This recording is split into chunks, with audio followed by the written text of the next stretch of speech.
Priatelia, pozdravujem vás. Tak, dneska vyšla tlačová správa, bola tlačová beseda kandidátky na županku Bratislavského samosprávneho kraja, ktorá kandiduje za Zora Kollára, alebo za subjekt, stranický subjekt Zora Kollára. Právo na pravdu. Dobre, tak držme sa toho, Zuzka. Poďme sa baviť napríklad o tom, že teraz je nové klientské centrum na Zlatých pieskoch, hneď vedľa Palace, Zlaté piesky, ktoré ale tie priestory patria pánovi Zorovi Kollárovi, vášmu stranickému šéfovi.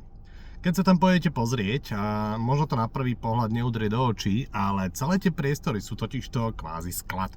A hygiena to nechcela povoliť otvoriť, pretože tam napríklad nie sú okna. Ale pán Zoroslav Kollár, ktorý tak tichučko hryská do tejto koalície, vlastne s ňou naďalej kšeftuje.